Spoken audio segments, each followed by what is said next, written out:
Hello and welcome back to another episode of Let's Chat. If you don't recognize the mustache, you'll recognize the voice, because joining me today is Mr. Greg Moore, the local radio personality. Thank you very much for joining me today. Glad to be here, man. Glad to do it. So how long have you been in this business exactly? My first radio job was 1986 when I was 15 years old.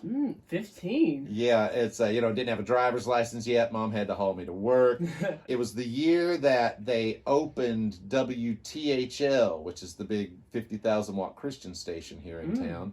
And they were looking for people. The guy who I was born in Kansas, and I had only lived here, 6 years or so at that point. So I spoke even way less Kentucky than I do now. And I was a kid who had worked for next to nothing. So, they brought me in, and that was my foot in the door, so to speak. I've worked for pretty much every radio station in town at some point since 86. Yeah.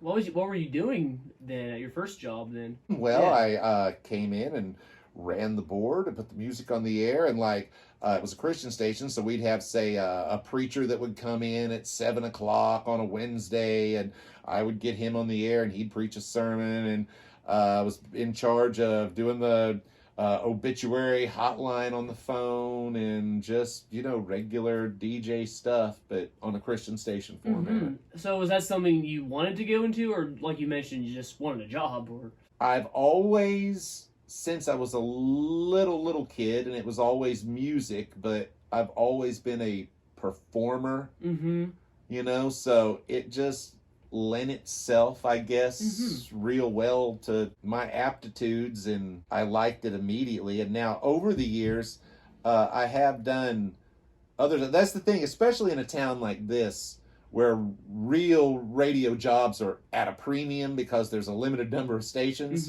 To get a real job in radio around here, it tends to be years and years of 4-6 hours a week. Maybe you just work on Sunday, and so you got to have other jobs. So I've done a lot of restaurant work, a lot of that kind of thing over the years, but I've always had that radio job also, and then just finally after decades a real full-time salary benefits type job finally came my way, and I love it, man. I love it. That's good. What's your favorite aspect of it?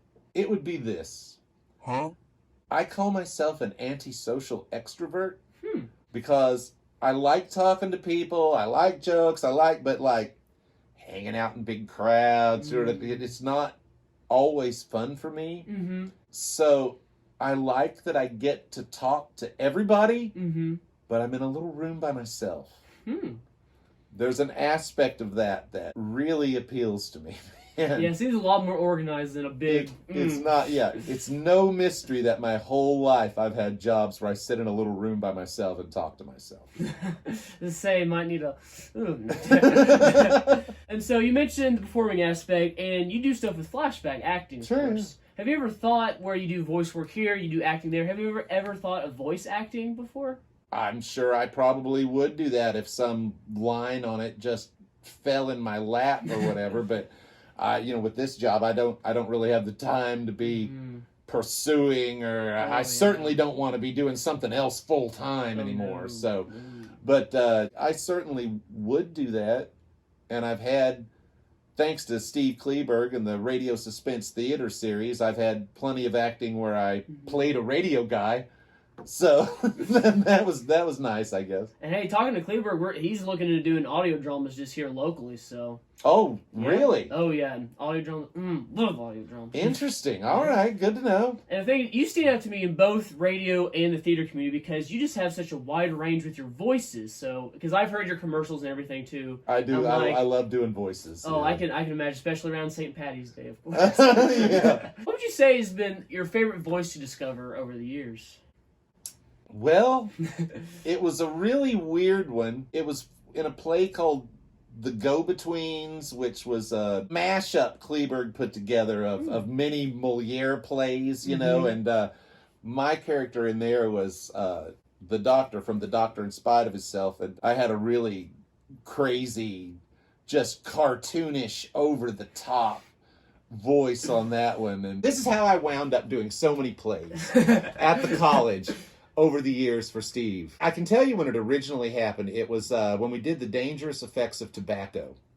And I decided this time I'm just going to go full melodrama, over the top, everything, all my body language, my voice, everything. I'm just going to go. And I told Steve that I'm going to keep giving you more and more of this. Mm-hmm.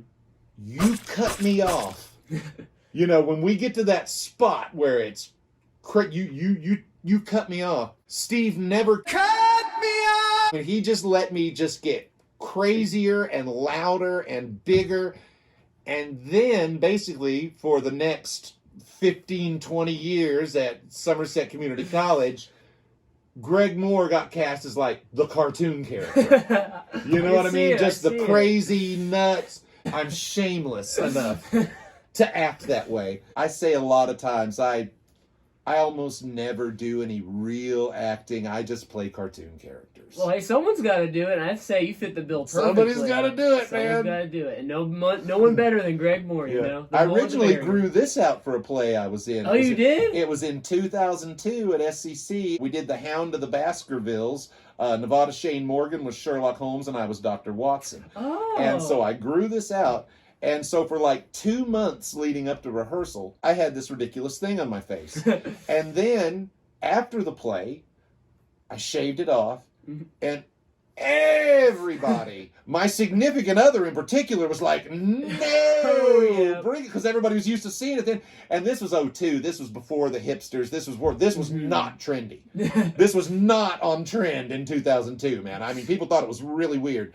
Originally, man, I grew it out for a play, and it's kind of my thing, man. Dan came to talk about radio. We got a mustache origin story. You never know. Never know. There's one for the cutting room floor or whatever for you, yeah. Another hot topic I wanted to talk to you about. So, modern years, there's live streaming music. And there's the argument saying, like, oh, live streaming music's going to replace radio. What are your thoughts on that?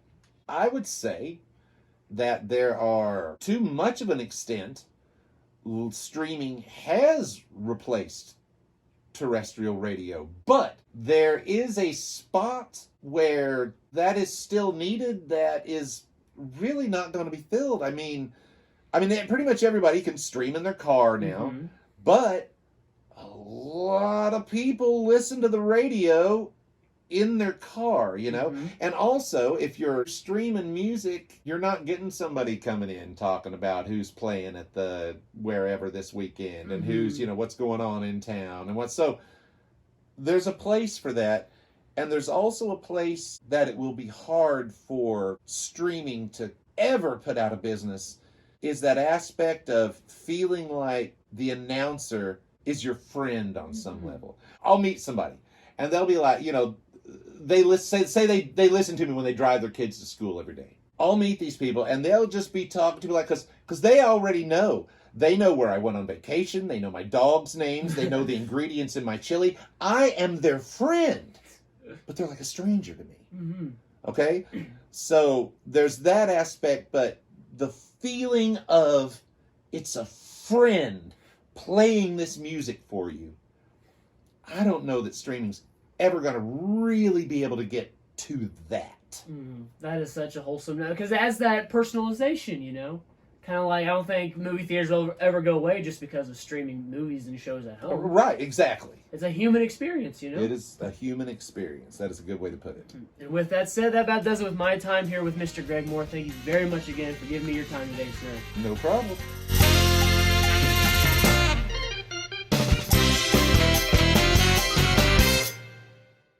All right, Faith, we go to the top of the morning and to you, that's a wrap.